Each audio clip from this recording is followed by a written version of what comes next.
प्रभु यीशु मसीह के नाम में आपको अनुग्रह, शांति और आशीष मिले। पौलुस जो तरसुस का रहने वाला था, तरसुस जो आज टर्की में है, तब एशिया माइनर में था, ये एक परमेश्वर का दास था। आज से 2000 साल पहले की बात है करीब। और अपने विश्वास के कारण जो उसने प्रभु यीशु मसीह पर रखा था, उस विश्वास के कारण वो जेल कर दिया गया था। वो खुद भी विश्वास करने से पहले प्रभु यीशु का और उसके लोगों का बहुत बड़ा विरोधी था, और कई विश्वासियों को उसने मौत के घाट उतार दिया था। वो उसमें अपनी सलाह देता था। और जब स्तिफनुस करके एक जवान की हत्या हुई जो प्रभु यीशु का विश्वासी था, तब पौलुस वहीं पर खड़ा भी हुआ था। लेकिन परमेश्वर की कृपा दृष्टि पौलुस पर हुई, और एक दिन प्रभु ने अपना दर्शन पौलुस को दिया, और उस दिन से उसका जीवन बदल गया। उसने अपना संपूर्ण जीवन प्रभु यीशु की सेवा के लिए दे दिया। ये चेतावनी उनके लिए भी है जो प्रभु यीशु का विरोध करते हैं। क्या पता प्रभु आप पर ऐसा अनुग्रह कर दे कि आपके विरोध के बावजूद जो घृणा आप प्रभु यीशु और उसके वचन और उसके लोगों के प्रति रखते हैं, प्रभु के अंदर यह सामर्थ्य है कि आपके जीवन को भी बदल दे। क्योंकि वो शत्रुओं के लिए प्रार्थना करता है, पिता इन्हें माफ कर, ये नहीं जानते ये क्या कर रहे हैं। और प्रभु यीशु के पास हृदय है कि आपको क्षमा कर सके। खैर, तो पौलुस जब रोमी जेल में था, तो एक रोमी अधिकारी जिसका नाम फेलिक्स था, जो काफी अच्छे पद का था, उसके पास लाया गया और उसके सामने लाया गया। ये जो फेलिक्स व्यक्ति था, ये बहुत ही एक चालाक व्यक्ति था, और शुरुआत में ये एक गुलाम के स्तर पे था, यानी आजाद नहीं था। उन दिनों ऐसा होता था कि कुछ लोग आजाद होते थे, कुछ लोग आजाद नहीं होते थे। तो जो आजाद नहीं होते थे वो खरीदे बेचे जा सकते थे। तो फेलिक्स इस प्रकार के व्यक्ति था जो आजाद नहीं था शुरुआत में, लेकिन उसने बहुत सारी चालाकी और राजनीति करके वो एक गवर्नर जैसी पोस्ट पर अब पहुंच चुका था। बहुत बड़ी बात थी। और एक दिन जब पौलुस को प्रस्तुत करना था फेलिक्स के सामने, तो फेलिक्स के साथ उसकी पत्नी, जिसका नाम ड्रुसिला था, वो भी आई। लिखा है प्रेरितों 24:24 में, कितने दिनों के बाद फेलिक्स अपनी पत्नी ड्रुसिला को, जो यहूदिनी थी, साथ लेकर आया और पौलुस को बुलवाकर उस विश्वास के विषय में जो मसीह यीशु पर है उससे सुना। तो पति पत्नी आए, पौलुस को जेल से बुलाया गया, उनके सामने प्रस्तुत किया गया और उससे पूछा गया, भाई तू क्या विश्वास करता है, हमें बता।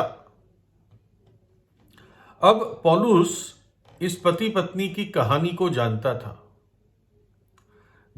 था कि इनके जीवन में दुष्टता थी। और देखिए अगले वचन में क्या लिखा है कि पौलुस जब उनसे बात करना शुरू किया तो उसने क्या बात की।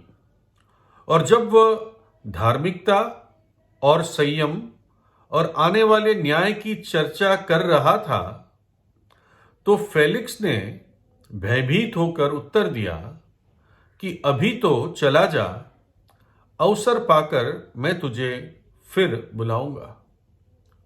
तो पौलुस ने 3 विषयों पर बात की, धार्मिकता के बारे में या सदाचारिता के बारे में, दूसरा संयम के बारे में, और तीसरा आने वाले न्याय के बारे में। और इन बातों को सुनकर फेलिक्स, जो इतना बड़ा अधिकारी था, वो कांप गया, वो भयभीत हो गया और उसने पौलुस को कहा, चल अभी तू चला जा, मैं कभी तुझे किसी और अवसर पर बुला लूंगा। परमेश्वर का आत्मा इस फेलिक्स से भी बात कर रहा था और उसकी पत्नी ड्रुसिला से भी बात कर रहा था। और इन दोनों को मैं सोचता हूं कि परमेश्वर का आत्मा इनके पापों को याद दिला रहा था ताकि वो पश्चाताप करें। ये ड्रुसिला के बारे में ज्यादा लोग जानते नहीं हैं, लेकिन इतिहास हमें इसके बारे में कुछ बताता है। ये जब पौलुस के शब्द सुन रही थी तो इस बात का निश्चय है कि ये बहुत कायल हुई अपने जीवन के बारे में, क्योंकि पौलुस ने सदाचारिता के बारे में बात की, यानी पवित्र जीवन के बारे में, या वो करना जो सही है वो सदाचारिता समझा जाता है। दूसरा, संयम के बारे में, यानी एक शारीरिक और पापमय जीवन में रहना ये परमेश्वर के क्रोध को उकसाता है। और तीसरा, आने वाले न्याय के बारे में।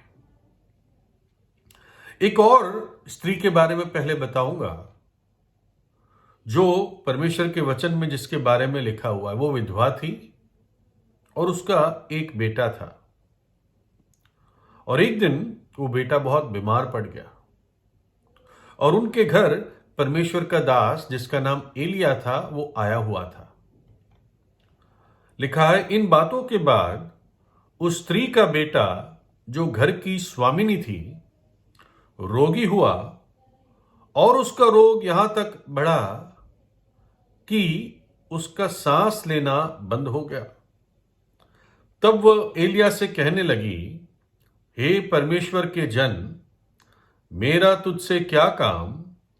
क्या तू इसलिए मेरे यहां आया है कि मेरे बेटे की मृत्यु का कारण हो और मेरे पाप का स्मरण दिलाए? वो कह रही थी कि क्या तू मेरे घर मुझे मेरा पाप याद दिलाने आया है? परमेश्वर एक व्यक्ति के पाप इसलिए याद दिलाता है ताकि वो व्यक्ति पश्चाताप करे, अपने मार्गों को ठीक कर ले। और वैसे ही जब पौलुस फेलिक्स और ड्रुसिला के सामने खड़ा था तो प्रभु पौलुस के द्वारा ड्रुसिला को भी उसके पाप याद दिला रहा था। अब इतिहास बताता है कि इस समय ड्रुसिला की उम्र करीब 21 साल की ही थी सिर्फ, और ड्रुसिला की बहुत कम उम्र में गायस अजीज जो एमासा का राजा था उससे हो गई थी। ये सीरिया का एक राजा था, लेकिन फेलिक्स उसने एक जादू टोने करने वाले को बीच में रखा ताकि इससे बात कर सके ड्रुसिला से, और ड्रुसिला को पटाकर उसने अपनी पत्नी बना ली। और ड्रुसिला ने तलाक भी नहीं लिया गैस अजीज से जो उसका पहला पति था। और प्रभु यीशु ऐसे संबंध को व्यभिचार का पाप कहता है। और इतिहास बताता है कि 20 साल ये गवर्नर रहा फेलिक्स, और फिर उसको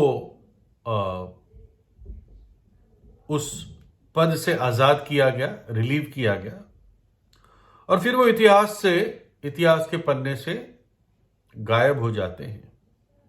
लेकिन एक बात, एक इतिहासकार जिसका नाम जोसेफस था, वो ये बात बताता है कि ड्रुसिला पौलुस के उस घटना के बाद, जब पौलुस ने उसको आने वाले न्याय के बारे में बताया था, तो उस घटना के करीब 20 साल बाद ड्रुसिला इटली गई हुई थी, पोम्पाई नाम के नगर में।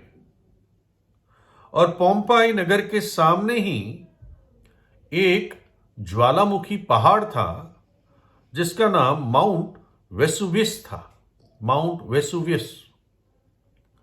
तो लोगों को मालूम था कि ये ज्वालामुखी वाला पहाड़ है, लेकिन शायद किसी ने सही रीति से इसके बारे में कोई चेतावनी नहीं ली।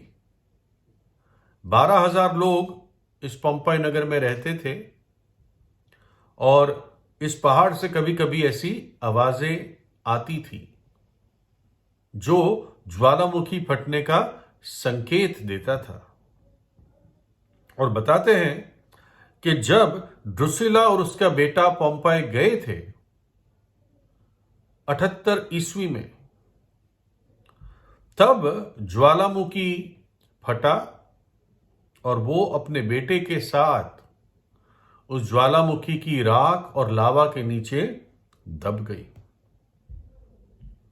और सिर्फ वो 40 वर्ष की थी और अचानक, दर्दनायक और बिना चेतावनी के उसकी तब मृत्यु हो गई। उसको चेतावनी मिली थी एक सही समय पर, लेकिन उसने उस बात का इग्नोर किया। लगता तो ऐसा ही है। और 75 फीट ये ज्वालामुखी का लावा या राख के नीचे लोग दब गए, करीब 2000 लोग दब गए। इस स्त्री को एक बहुत सच्चा पश्चाताप करने का और प्रभु यीशु पर और उसके बलिदान पर विश्वास करने का बुलावा दिया गया था कि वो उद्धार पा जाए, नया जीवन पा जाए और एक नया जीवन शुरू कर सके। फेलिक्स ने पौलुस को कहा था, हो सकता है पत्नी ने ही कान में फुसफुसाया हो कि इसको भेज दे, अभी मुझे और नहीं सुनना। तो फेलिक्स ने यह कहा कि तू अब चला जा, मैं कभी और अच्छे समय पर तुझे बुलाऊंगा। लेकिन वो समय कभी नहीं आया। पता चलता है कि फेलिक्स बाद में ट्यूबरकुलोसिस से, टीबी से मर गया। जो पौलुस की बात सुनी थी उसने, तो वो भयभीत हो गया था। शब्द है कांपने वाला, कांप गया था। लेकिन उसके बारे में उसने कोई भी करेक्टिव मेजर्स, अपने जीवन को सही करने का कोई भी कदम नहीं लिया। अगर मैं आपको यह कहूं कि यदि आप अपने पापों की स्थिति में मर जाते हैं, पापों में ही मर जाते हैं, तो आपका भाग उन लोगों के साथ होगा जो अनंत काल के लिए नरक की आग में रोते रहेंगे और दांतों को पीसते रहेंगे। वो आग जो बुझती नहीं, जहां का कीड़ा मरता नहीं। क्या इससे आप भयभीत होते हैं? इसको सोचकर क्या कांपते हैं? अगर मुझे ऐसा पता चलता तो मैं बहुत चिंतित होता और डरता। लेकिन प्रभु यीशु ने मुझे अब बचा लिया है, मेरे पाप क्षमा कर दिए और मुझे अनंत जीवन प्रदान किया। तो इसलिए अभी आपको सही कदम लेने हैं। फेलिक्स और ड्रुसिला की तरह डिले नहीं करना, नजरअंदाज नहीं करना। यदि आज तुम परमेश्वर की आवाज को सुनते हो तो अपने मनों को कठोर ना करना, अपने पापों से पश्चाताप कीजिए और उनको प्रभु यीशु के सामने मानिए। अपने दिल की गहराई में कहीं जाने की आवश्यकता नहीं है आपको। परमेश्वर आपके सामने है, आपके वो सर्वव्यापी है। आप जहां पर है, आप वहीं पर प्रभु यीशु से प्रार्थना कर सकते हैं, दिल की गहराई में। उसके लहू से धुलकर पवित्र हो सकते हैं यदि आप उस पर विश्वास करें, उसके बलिदान पर, उसके पुनरुत्थान पर विश्वास करें। अपने हृदय में उसे बुलाइए। आने वाला न्याय फेलिक्स को डरा रहा था, लेकिन वो न्याय आएगा। शायद ड्रुसिला के लिए 20 साल की देरी हुई, लेकिन वो 20 साल देरी नहीं थी, वो 20 साल उसको समय दिया था कि वो पछताव करे ना। हमें नहीं पता कि इस संसार के लिए परमेश्वर ने कितने साल रखे हैं। प्रभु यीशु ने कहा कि ये चीजें तो दुखों की शुरुआत है जो हम परिस्थितियां देख रहे हैं। परमेश्वर इंतजार करता है कि आप अपना जीवन ठीक कर लें। ठीक कैसे करेंगे? प्रभु यीशु को अपने हृदय में बुलाकर, क्योंकि वही है जिसके अंदर सामर्थ्य है। वो कहता है, देख मैं सब बातें नई कर देता हूं, ये वचन लिख, क्योंकि ये वचन सत्य और विश्वास योग्य है। जब न्याय आएगा तो आप खड़े नहीं रह पाएंगे। आज ही बचने का समय है, क्योंकि परमेश्वर हमारा छिपने का स्थान और शरण है। तो प्रभु यीशु से प्रार्थना कीजिए, वो आपको, प्रभु यीशु आपको आशीष दे।